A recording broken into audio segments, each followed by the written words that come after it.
So I'm Matt Fratt. I'm from Washington, D.C., tech coordinator. I love things. So I'm Vlatka. I'm from Croatia, Zagreb, Croatia originally, but now I moved to Istria for 2 months. I'm a curriculum designer, principal at the Buncee Education Center that's been around for 26 years, teacher trainer, and a textbook author, among other things. And from starting this year, I'm project manager for Change Global for Europe because I wasn't happy with the outreach throughout Europe. So let's bring Europe on in the game. So Jana, nice to see you here. Okay, I'll just go. I'm Erica Burkhart from Dallas, Texas, and I'm about to go back to the Spanish classroom, which it'll be my 20th year at Highland Park High School in the middle of Dallas. In the last 4 years, I did instructional coaching with and technology integration. So I am excited to get back in the classroom because sometimes when you're not in the classroom, you end up doing a lot of administration. So I had a great time, learned a lot, and ready to go back and put it all into place here. And there's my colleague. I'm just going to say, Carrie Ferguson, my colleague and friend. Go, girl. Okay, well, I will go next since I actually teach and work with Erica. I am a science teacher. I teach chemistry and AP environmental science. In the last couple of years, I've also been on a STEAM design team developing some STEAM programs with our school and really gotten into some design thinking and stuff like that. So that's me in a nutshell. Yeah, this girl's all about student-centered design if y'all want some info on that. She has a presentation and everything. We couldn't quite get the courage up to put it on EdChange Global, so that's our challenge. But hey, she will talk to you about all that. I'll go next. I'm also from Texas. Hey, Erica, I'm from the Greenville area. I graduated from Greenville and we played Highland Park in high school football years and years ago. My husband works in Greenville. He works in Greenville? Yeah. Awesome. Sorry, go ahead. So you know where I'm from. I am a reading specialist and I teach at a K-5 elementary campus. I am a trained reading recovery teacher. I've taught first grade, I've taught third grade, and this is my first time on EdChange Global.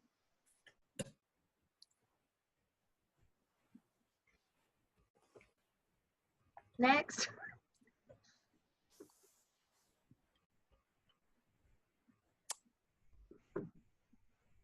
Christiane or who else? Oh, Bradford's here. Yes.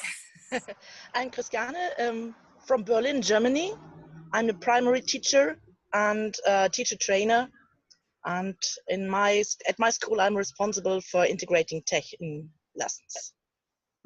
Welcome. Kristana, that's how you say it? Kristana. Christiane. Christiana. Germany. Awesome. Bradford, Michael, William, anyone? Jana? Question, because I just hopped in. You know, the usual Bradford name, location, blah, blah, blah. Oh, okay. Hey, I'm Bradford. I am a digital learning specialist, lead trainer from Texas, Houston, Texas, Spring, Texas. It's been a while, man. How you been doing? I don't think I've seen you. I think it's been ISTE. I think it was a year ago. It's been a year. I didn't go to ISTE. I'm sorry. Yeah. Overrated. That's anyway. No, it's not. Yeah, it's just really fun. Philadelphia next year. I plan on it. That's my goal. Bradford, you're Texas. There's like 14 Texas people. There's always 14 Texas people in all of these things. Am I a fellow Pokemon Go player? I used to be, Erica. I need to get back on it. Brad, that was a private message. I didn't want to share that. I'm sorry. Are you a fellow Pokemon? Pokemon Go player. Just trying to build some connections. I wasn't sure I want to share that, but all right. We're proud level 36. So let's move along. Get some.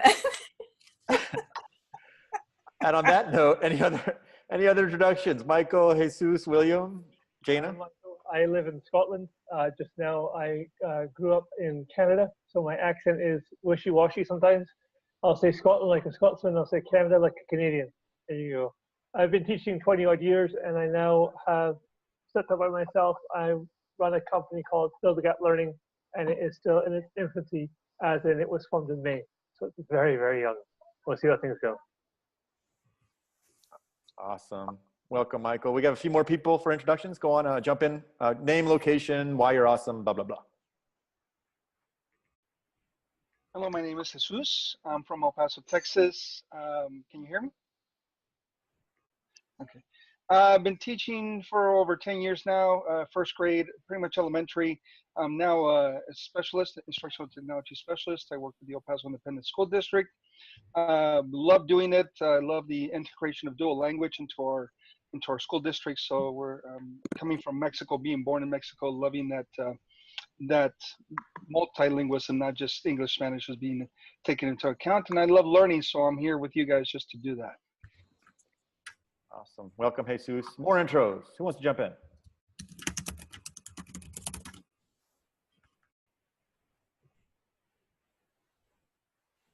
Anyone? Allison? William? Going once? Intros? Going twice? Great. If you want to jump in and introduce yourself later, go on ahead and jump on in. Welcome, everybody. Welcome to, oh God, what are we called? Something awesome tech tools? What are we called? Whatever we're called. Tech tools. I mean, we're all nerds, right? I'm a nerd, you're a nerd. Like, and I mean that in a positive sense. Like, we run the show now. Let's be honest, right? What, Zuckerberg, who's the, what, number one richest person? Bezos, Zuckerberg's what, 3, right? We run the show. So we all have tools. I don't care, any tool you, basically for the next 45-ish minutes, let's talk tools. Any EdTech tool, not just the tool itself though, but just as interestingly, like what you used it for, successes or failures with that tool, challenges, what you learned, tools. So with that said, who wants to lead us off? Someone tell us a story about an awesome tech tool. Okay, I'm gonna tell a story that's an easy one, but I also want to know. My school is primarily an iPhone school, and then when I get bored, I give myself an obstacle. So started with an Android. So as a Spanish teacher, I used to have my kids practice pronunciation into their phones. Hilarious. I know there's some other language teachers in there, so they would set their language to to Spanish and have to pronounce it. I'd give them the hardest words to pronounce, and they would pronounce them into the phone, and there's no arguing with the phone, right? So I'm excited about Google Docs with that. We'll probably do some voice typing with that. And so I don't know how to do it with an Android. I mean, I do have, my keyboards, but it's not, my accent's very good, but it's not, the voice typing doesn't work very well on that. So is there an app I need to get? Does anybody know that? There was an article in The Verge, I think yesterday, about how like Siri and all of them discriminate against accent people. So I don't know if it has any answers in it, but it has a question. Okay. I'll check The Verge. Thanks for sharing that, Erica. I think it was The Verge. Anyone else? Story time.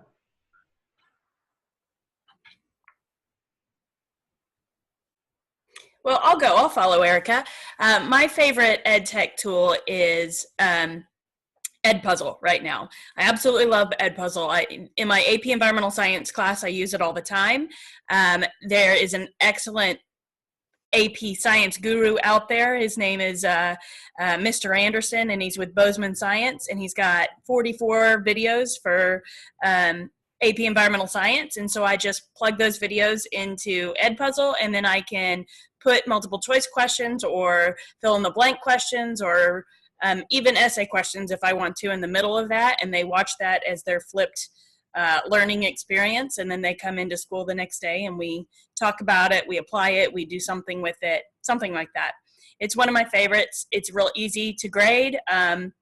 It integrates very well with we use Moodle as our learning management system, and it integrates well with that, and so the kids have a pretty good time with it.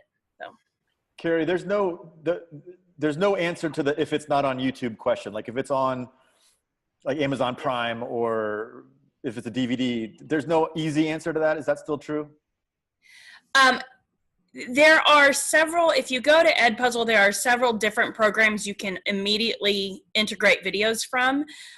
What is not the easy answer is how do you get, you can get a cut or a segment of a video and upload it yourself, that's fine. What you cannot do is cut several different pieces and string them together. You can't do that kind of video editing. You can do that on your own and then upload it to Edpuzzle. But in terms of Amazon Prime and Netflix and things like that, unless you have done some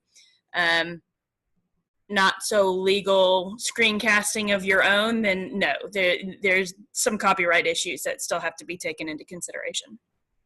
Thanks for sharing that, Kara. That's really helpful. That's awesome. Sure. Anybody else? More stories. So we got Edpuzzle and we got, what was the first one? The first one was like phone foreign language. What else we got? In the last couple of years of teaching I had it in schools, I was floating.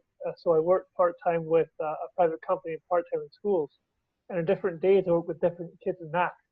And I found it interesting juggling different groups of learners at different times of the day in different classrooms even.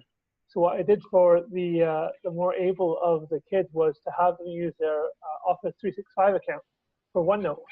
And I would have for them, before I met them, as an over the weekend or when not even in the school, I'd have their lesson content ready to go.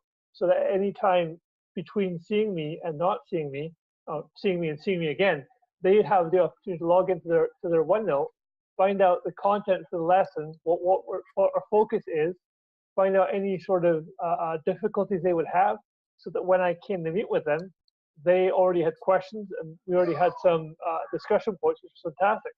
It was nice too because what it allowed me to do, because I only saw them a couple of times a week and for 40 minutes at a time, it let me take things away. And when I didn't see them through the week, I was marking their work from outside of the school across town, and we had conversations.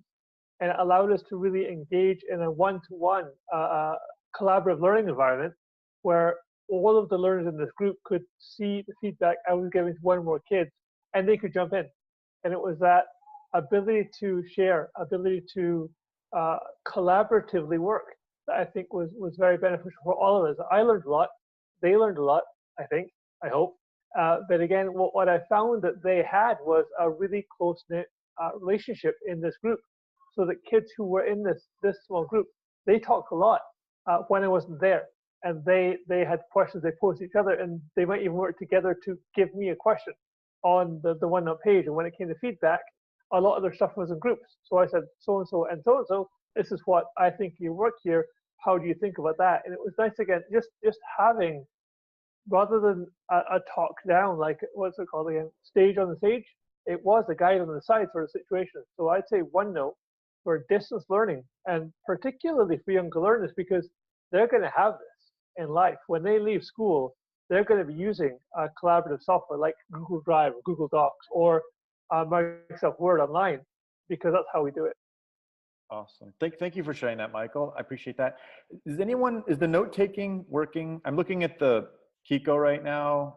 It still says AR, VR, MR. Is anyone having any luck with, because now that we have like 3 tools, I wouldn't mind because what happens is like 6 months from now, you're gonna be like, oh my God, there was some awesome tool that Michael shared and I can't remember what it was. Is anybody having any luck with note-taking? I'm sorry. I can take This is notes. Lucas. This is Lucas from Kiko Chat. I see that the Google Doc says view only. So maybe I can swap it out. Someone put the view only link in there and I can swap out an editable link for you. Okay, that works for me. Great. Anybody else? More tools. We love tools. Tools, applications. So I'm probably not gonna throw, well, I probably will, but what I'm working on right now with the program director is we've had a lot of shift going on this year, and for district staff development, they have to do a lot of stuff online. Very new for my program directors because everything that they do is face-to-face. So I'm working with my program director, my math program director, on putting something together online. And it's new and it's different, and a lot of the other program directors and people who are above them are wanting to just do just, show a PowerPoint, make a video. Well, those who know me know that's kind of not how I do things. So I'm more of an apps type of a person. So any apps and tech tools that I have learned, I like to piece them all together. Our LMS is Schoology. And so one of the things that we talked about was, let's put in these kinds of, like I have a Flipgrid in my LMS for one activity. I have a Padlet in the LMS for another activity. I may have a Brain Pop here. I have a Google Slide activity, a Google Draw activity. So the talk is like, if we're making these things virtual, how do we keep them engaged and still do activities? How does it all need to be online? And the biggest thing is she's not going to be there. I'm not going to be there. It's on their own. And we're talking about how do we make sure that there's, I call it actionable accountability stuff. So what I'm showing my directors, these are all the tools that I know how to use. And it's a quick way to introduce, not here's how to use Flipgrid. No, we're going to use Flipgrid. We're going to use Google Drawing. We're going to use these things, and you're going to be immersed in it, not just because we're doing an activity, it's giving you ideas. So what working with her now is we're just app smashing stuff into our LMS. So I think for, at least in my district, for me, that's the next phase of what we want to do with our learners is how can we start combining the ed puzzles, the brain pops, how can we start using all these things together to build a curriculum? So that's where I'm at right now with my tech tools. Awesome. Thank you so much for sharing that, Bradford. Anyone else? Stories, EdTech stories, successes, failures?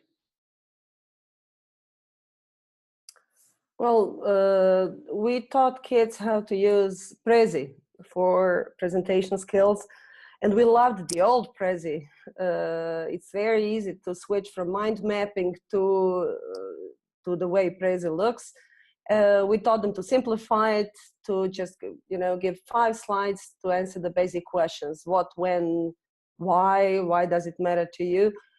We do have a problem now because Prezi upgraded to something worse than the old Prezi, and it's much more difficult to edit it for the kids to understand. The old one, I hope they're going to do something about it. The old one was so easy that we used to teach kids. So 9-year-olds, we taught them about Prezi in English. So they learned all the steps through the foreign language, and they learned how to, design a presentation on their own level in just 90 minutes. So we love that. And another thing that we're using is we teach them how to use Google Forms. So in order to, instead of just putting questions together for them for the comprehension checks and things like that, we assign a kid to make a Google form and share it with everybody else, and check on their steps. There are many other tools. Well, we are a language school mostly that leans on whatever they do with those kids in public schools. And our major obstacle now is that they're they're not very keen to open up and speak. And when they do, then the first step is that they get hysterical about the freedom that they feel. So we are using simple tools now to help them relax and stay focused. We did give up on our final exams, and we started doing videos, which were a great example of the stuff that kids did through the year. And I see some members of my team are here hiding behind cameras. So we want to learn about Flipgrid to integrate that into our next year. So we're looking forward to Flipgrid sessions. So some interesting comments in chat after what Vladka said. Christian said, the free version is so bad now. That about sums it up. I did not know. The free version is terrible. It doesn't even let you download. So you depend on the Wi-Fi. And another thing is that the new version is so heavy that if there's an old computer, it can't run the Prezi. So I don't know what they did, but they shouldn't have done it. Should have just keep it simple. And I think Michael added that, and I think what he meant, he said in chat, you can choose which version you want to use. So I think he means you can switch between. No, if you're the old user, you can. If you're the new user, you have to use the new version. That's our problem. That's when we realized. You see the name over there, Iskra Škorić. She was in trouble because she had half of the class having the old version, half of the class signing up for time. So, so I guess that's so annoying. I'm all old school. I only have the old version, so good for me. I'm happy. Good for you. Never switch to the new version. I got the old version for later on tomorrow. So if you want to come see my session, it's in Frattali. We'll see how we do. I will gladly. We have a great question in chat from I think it's Jana or Jana. I'm not sure which. Jana says, maybe this is quite open question for anybody. Can you ask all your students to use a particular tool? We often have issues with parents who are concerned regarding data protection. We always need a non-digital alternative for those who are not allowed to use it. That blows my mind a little bit. In Europe, there's GDPR in Europe now. So you have to, whenever you record anything, you have to have a signed approval for that particular project from a parent. And our school district puts it through a vetting process, which I was a part of as in my position. So we have a rubric, and they're not, technically the teachers aren't supposed to use the tool unless it's on our approved list. And, depends on the privacy, depends on if it's a free one, if it's a private one. We have all these, it is a really arduous process that we're working on. But the other piece is to try and narrow it down to, like my colleagues at the elementary schools have narrowed it down to say, each grade level has, they use iPads. Our school is bring your own device optional at the moment, but they have, say, 20 tools that they work on, or I really like Louisville in our area. They have a great website where they show different tools that they approve. So our stance is, if it's on the approved list, you can say, I want you to use this tool. If it's not, then, in my classroom, I would say, here and how I want you to present it. Here's an example of a tool you can use. You can use whatever tool you want, but then, we're talking about above 13, it's a different deal. And I'm talking about high school students. So, but I think that probably if anybody pushed it, I would, and a parent said, I don't want them to use a digital tool, then I probably would have to give them the paper tool. So that's how we're dealing with it at the moment. But I always tell the teachers, you can't say you have to use this tool unless it's on our approved list. And then of course, the teachers, the parents have the option to opt out. We are a Google district, so we use Gsuite. So that's kind of standard. So I don't know if that helps any. I'll put a link to I think Houston has a really good rubric that they use if you want to look at it. But with those European changes now, it might not help you as much, but I'll put that in the chat. We also use we call it a digital review process here in the Pacific Northwest. We are a Google's school as well, but Microsoft is right in our backyard. So a lot of our parents have a pushback to why we're so Google invested. And so I think it's about educating the parents. We kind of explain why we use it, and we explain the security that's involved with it. But I think it's also important that you give choice.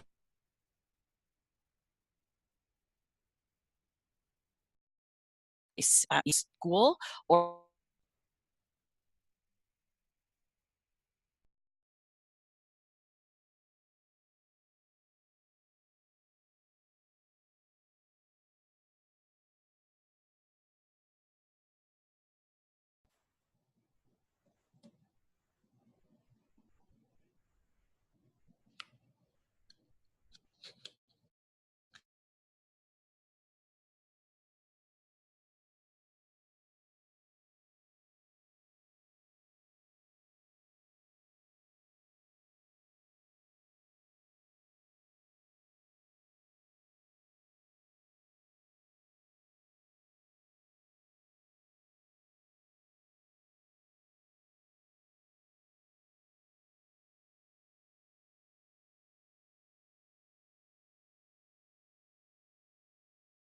boards or activity, and you can jump in and annotate it and respond to them either through drawing tools or audio tools.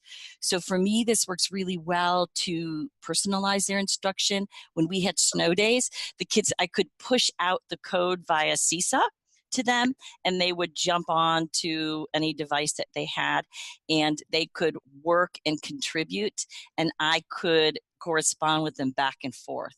So it's a lovely tool that I don't hear a lot of people using, but it's classkick.com.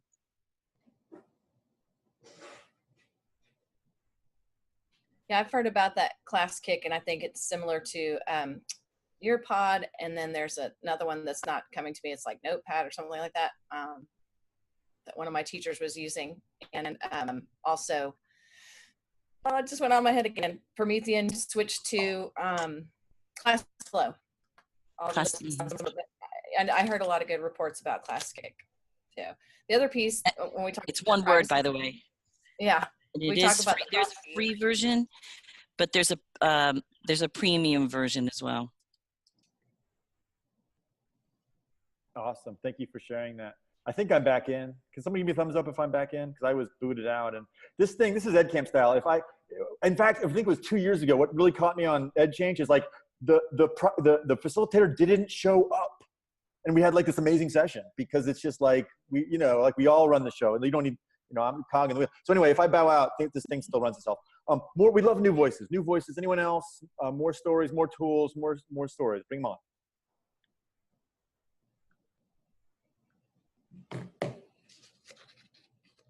No one goes in 5 seconds, but yeah, Christiana, go ahead. What I would like to share with you is some things I think it's not very known abroad. It's learningapps.org. It's an authoring software. You get some kind of theme and you fill it with your own topics. And you can do nearly everything you can do in every kind of quizzes. You have, you can arrange things. You can put in a video and make breaks and add quizzes into the video. And we use it a lot for differentiation and to individualize. So if a child has some problems in a specific topic, I give them extra lessons with this tool. And even primary children are able to make their own things there because it's so easy. I'll give you the link in the chat, I think, and just have a look. You also can create classrooms there so that your students can enter and create their own quizzes with a pseudonym, or they don't have to sign in with their original email or something like that. Ah, Jana said same, yes.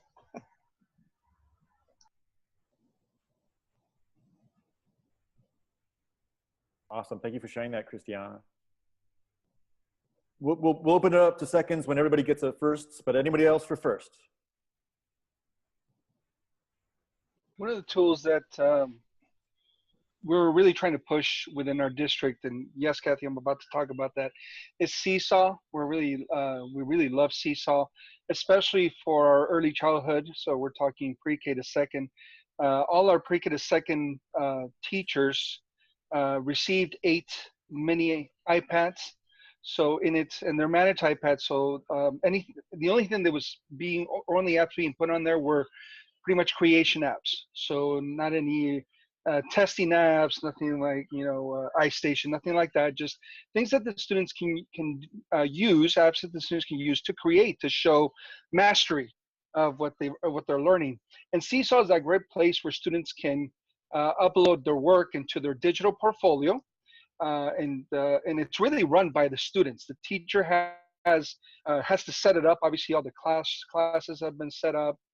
The students are inputted in there, and the teacher can go back and look at the product. So any product that the student uploads, which is pretty much giving student ownership of the learning, the teacher has the access to view the work before it actually goes live, because not only can students upload to Seesaw, parents can also follow under a Seesaw family app now, and you can have up to 10 family members view the students' work. So anybody out of country, we have a lot of, we have Fort Bliss here in the area, so it's a military base, and we have parents that are stationed outside the country, so they can keep up with their students' learning through Seesaw as well. So, you know, if we're thinking, you know, Class Dojo does a little bit of this itself, but Seesaw is just a great place for students to upload their work. Not only can they upload from other apps, you know, pretty much any app they create, you can save it to photos and then upload it to Seesaw, but you can also create within Seesaw, and it's got a ton of tools in it already that that are just awesome for the students to create. It's also added a communication, and I don't work for this company, but I just love this product. It's uploaded a communication tool so that the parent and the teacher can communicate and collaborate about the student learning. And it also has a translation tool so that if the parent's device is set to a different language, and it's got hundreds of languages, it'll actually translate the written text to that parent's language. And if the parent types in their native language, then the teacher will be able to translate it back and read the note that the parent had done in the other language. So it's a great collaboration tool, great for students to upload their best work, and a great thing that the teachers can share. Some, you know, maybe during parent-teacher conference, they can look up the student's portfolio and talk about all those great aha moments, or talk about what the student needs to continue to work on. Hey, Jesus, I've played with Seesaw. I really like it. It's a little bit of a lift. I think there are some teachers who curate for their whole class. I think that's a huge lift. What's the youngest, you think? I think it's an easy sell if the students self-curate. If the students manage their own portfolio, that's a relatively easy sell, right? What's the youngest you think you can go? Like an average, whatever, second grader, third grader, first grader, where you can say, hey, second grader, here's your iPad, here's your Seesaw login or whatever. You manage your, I mean, yes, the teacher will, whatever, vet it, or, do you see where I'm going with that question? Does that question make sense? Yes. I know a lot of teachers that are in kindergarten that are using it on a daily basis. Kindergarten. Do they have to upload everything, or? No, the students actually do all the work, and it's really easy to navigate, really easy for the students to go ahead and share and upload. The login is the simplest thing in the world. It's a QR code, so they don't have to enter usernames or passwords. I've seen it down all the way to pre-K, so 4-year-olds can do this. It's whatever they created on paper. Not only can they take a picture of it, but they can actually voice annotate over it, so they can talk through it, and they can draw over the picture they have taken. And it has some cursors. They can actually use some digital cursors that they can point out different parts of what they have created. So even though at pre-K they're not writing yet, they're actually telling the story through their drawings. Well, now they're using their voice to tell their story and then show us through the diagram what they're doing. So it's very easy for even pre-K students to use. Wow. What I think I heard you say is, go ahead. I was going to say, I love the fact that you can app smash with this particular app as well, because you can definitely use an app, something like ChatterPix or whatever, or if you're concerned with the kids not showing their face or having their face on this particular app, you can use ChatterPix where they can take a picture of something and have the picture do the talking for them, but it's their voice. So, I mean, there's a lot of apps that you can app smash with that as well. Wow, that's awesome. I think what I heard you guys say is Seesaw portfolio, self-curate. A pre-K kid can self-curate their own portfolio. That I did not know that piece to it. That almost sells me on it. The only last piece is it used to be, here's what the model was. It used to be totally free, except you pay. If you don't pay, it'll erase itself at the end of the year. Is that still the model, or has that changed? Yeah, that's still the model. There's a Seesaw for Schools option that they have now, where the school or the district can purchase into it, and then the portfolio follows that student throughout the years that it's being purchased. Anything can be saved by the parents, so if or by the teacher, if they wanted to, they can save the product. The class, as a teacher, I just archive my class, and I can always go back to it and share if anybody, if a parent would say, hey, do you still have that work from last year? I could definitely go back in there and pull that out, but the parents won't be able to follow on the free access They won't be able to follow through. But as it's happening, the parents can actually download the work that was uploaded to Seesaw. And I love the fact that you can actually take this stuff that the kids have produced, whether it's the video, the audio, or the writing, whatever they've created, you can actually take that and share that in some kind of parent meeting or a meeting about the child's academic needs or whatever. It's a very good resource, so much more telling as far as what the child can say and do in an actual meeting when you're communicating their needs with your admin. I use it a lot to just record the culture of the classroom, and because I use it on a regular basis as a communication tool, there is not a need for a newsletter. And what's lovely, which I hadn't anticipated, is that, you know, as I'm scanning, this is how we do guided math, or this is what we're doing in our science unit, or whatever it happens to be. There's that parent that notices their child, like, does my child ever listen to you? So things that we would have normally put in like emails that appear very black and white and impersonal, now the parents become that fly on the wall. And I've had parents write to our superintendent about how, because of this tool, they have rich conversations at home. I didn't have to drive that. I didn't have to plant that. It comes intuitively. And that they get to know the other children, so it has built community. So when they see them at soccer practice and things like that, they all seem to come together closer because they have a common area, a common connection. So there are ripples to this, so much more than just a tech tool. It adds humanity to our classroom. So it's a really, it's an amazing tool. It's my one must-have tool. I know we've been on Seesaw a long time, but my mind's getting blown. When you said like eliminate a newsletter, like my head I mean, there's the cell right there, right? It's not one more thing. It's actually, you know, no extra work. But here's I don't know if this is for Kathy or for Jesus or whoever. My own question would be, I thought when I played with it, like only Johnny could see Johnny's portfolio. I thought I heard you say maybe you can see each other's So I guess two questions. Can you see each other's portfolio? It's probably an on-off switch. If it is an on-off switch, if it's on, is there any of this, like, you know, what do I want to say? Keeping up with the Joneses, grass is greener. Why is that kids look better than my kids? I don't know. The parents can't see it. The parents can only see their own kids. Okay. But kids, it can be set for the kids to be able to see each other's work, where they can actually comment or make a remark. If they can't type something in as a response, they can also do an audio response. But you can kind of compare it to a very child type of Facebook, where they can respond to each other and have true interaction. They've got an authentic audience for what they're creating. Another big one. Sorry, you know, I have problems with parents logging in as kids to have a look at other people. So the accounts are only accessed at school, especially if you're doing a shared device type of account. It's QR code based, so they're not taking that home.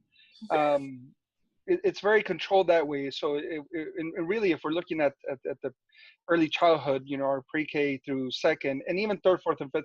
Matter of fact, they have lessons all the way up to 12th grade. So you really could use this as a full-blown LMS. One of the new features that they've added is called activities.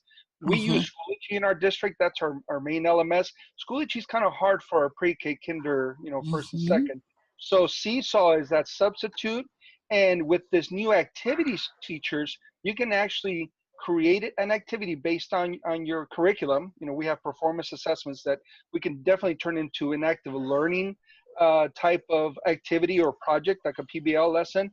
And the students will be able to not only view the instructions that you typed up, but as a teacher, I can record the instructions so that, you know, especially for a pre-K student, if they need to hear those instructions 20 times to be able to complete the assignment, they can do so. So it's a very close network. And as far as the parents are concerned, yes, they can make comments as well if you allow it. You don't have to. That's also a switch that you can turn off, just the same as the students being able to see each other's work. That's a switch, a toggle switch you can turn on or off. And I think that's very important, that the students get to see each other's work and collaborate and share ideas. And then also talking about digital citizenship, being able to make those positive comments, to be able to give positive feedback to each other. And like Kathy was saying, it's not just text shows, they can actually record audio. So if you're pre-K kinder first aren't writing yet, they can press the audio button and record their comment. I think that's a very powerful tool. Awesome. Thank you so much for, go ahead, Kathy. I also used it. This is a really strong application. So we're a PBIS school, and a tier 2 strategy is check in and check out. And I had a student who had a challenging time socially, especially outside of the classroom with specialists in recess. So we created, he and I, together with his family, created a template for check-in and check-out. He took ownership of it. So in between his transition times, he would go in and edit this template, and it was color-coded. If he made his goal, he would color it green. If he, a little bit, it would be blue or yellow or red if he really had a problem. So what happened is he took ownership of it because it's interactive. Every time we enter something into the parents have an option in how they set up their side of the app. But when he would go in and record something, his parents would get pinged. And then they could leave an audio response like, way to go, buddy, you're on task. And so it was immediate feedback. If he was having a challenging day, well, they could also ping in and say, okay, let's talk about what your strategies were. So we worked so tightly as a community, the parents and myself, and the student. He felt he was in control of it. He was constantly getting feedback from his parents, and it was a beautiful way. I didn't have to track pieces of paper and then write the parents at the end of the day and then tabulate it at the end of the week. It was just this ongoing lovely piece. On Sunday, I would post it to his portfolio. I would leave a little message like, okay, let's work on this week. And he would comment back to me with an audio like, yes, Ms. Sink, I'm going to do it this week. It's going to be an all green week. So it was a real powerful tool that way too. That's to awesome. be able to communicate with your students outside of the school day is powerful. That's awesome, Kathy. Thank you so much for sharing that. It's funny because in my school, we want students to build their own portfolio in Google Sites, and we're starting that in 6th grade, but that doesn't work at some point, 2nd, 3rd grade, so Seesaw is this I'm really sold. Like I'm actually probably going to do this. There's a college in California that uses it. Yeah, you can use it for anything. Okay, so we got about 10-ish minutes left. We're still on firsts, by the way. We love it. I'm an EdCamp guy. We love to hear almost every voice in the room. This is like the best audience. You're not going to get a more awesome audience than this. Teachers, man, we're all teachers. No one's going to, the most loving, most supporting. So if you're they're a little camera shy, don't sweat it. Anyone who has not shared something yet, go ahead and open that mic up, any tool, any project. And after that, we'll open it up to seconds. So any new people so far? Hi, everyone. There's a program can everybody hear me okay? Okay, there's a program I've used. It's called Classcraft, and it's sort of a gaming program sort of platform. And I don't know if you've used it, but for years I wanted to try to incorporate games. And Classcraft it looks, if you look at it's classcraft.com, you look at it, it kind of looks like a video game. And it's, first of all, it sets up a way to, I guess, manage behavior and procedures and your overall class, and you put the students into teams, and they can be a mage or a warrior or a healer, so they use some of the same languages that video games use, so they get excited, and the colors and the characters are cool, and as they do well, they get different uniforms and weapons and pets and all this. But it ends up being really cool because you can adjust the procedures based on your class. If you see students coming in late, you can have a little penalty for